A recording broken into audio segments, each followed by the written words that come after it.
Goeiemôre klas, vandag gaan ons deur die gedig Cash for Gold.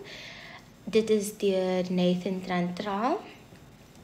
Ek gaan dit eers lees, dan gaan ons almal tesame dit deurgaan op die presentasie en afbreek. So dit gaan in Engels en Afrikaans wees. So dit is beter vir julle om te verstaan. Asseblief noem julle lyne in die gedig van 1 tot 32. Ek gaan nou begin. Ek wonder of ek die enigste prize-winning poet is wat Copperwire vir kosgeld moet strip. Ek is possibly die enigste een wat nie 'n lift kan kry nie of 'n 40 en lewens te loop, huis te loop vanaf Cape Town International Airport af na die Literary Festival in Potchefstroom is. Ek is die een wat in Amsterdam bly, writer in residence. En as ek huis toe kom, die goue kettinge moet gaan pan wat my vrou by Anne-Marie as presents gekry het. My naam lê in die monde van Cash for Gold se mense en dit lê op die koffietafels van ryk mense in Oranje Zicht. My naam is in die koerant en op die receipts van Cash Crusaders. Ek kry respek en awards wat vir genoeg mense baie beteken en dan op 'n Woensdag wat niks beteken nie. Staan ek in die voorhuis en wig die award in my hand en vra my ma, wat dink mami, is die brons of koppe? As dit koppe is dit 'n paar dae se kos. As dit brons is, beteken dit niks vir my nie.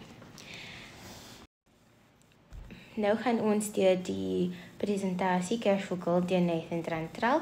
As jy kan hier sien, is daar prentjies en 'n opsomming, die Afrikaans, die Engels, die lynnommers, wat 'n strof dit is, die titel en wie dit deur is.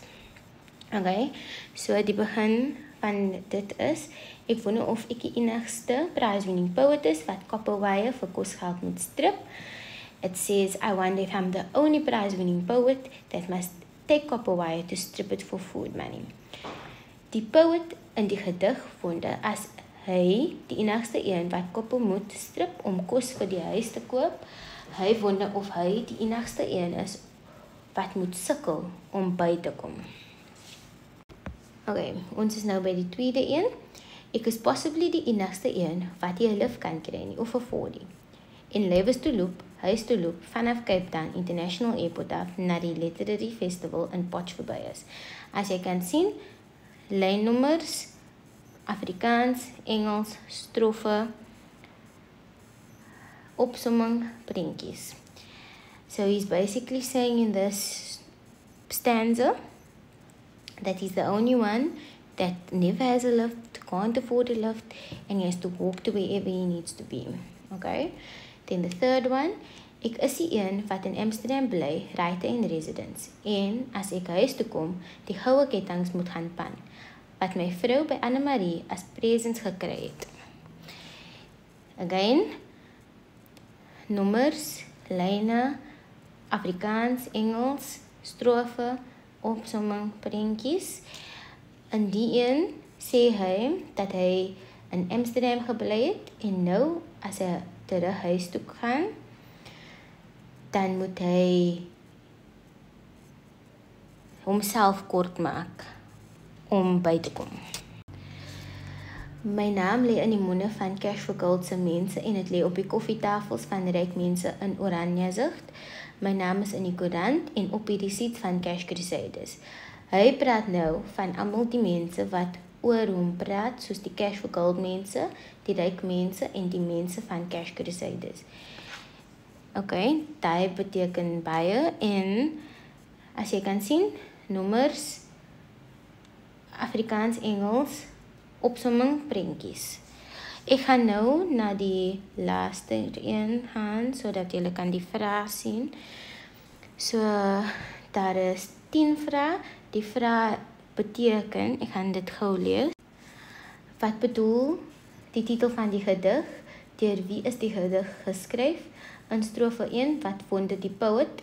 In strofe 2, Gee die naam van die plekke waar die poot geloop het in strofe 3. Waar het die poot gebly voor hy terug huis toe kom in strofe 3.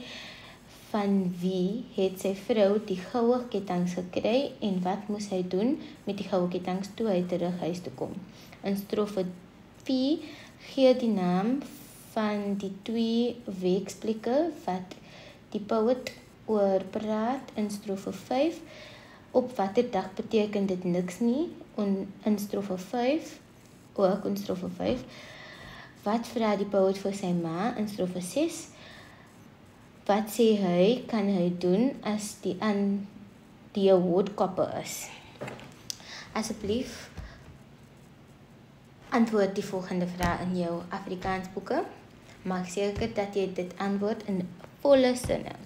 Dankie baie. Dit was 'n plesier.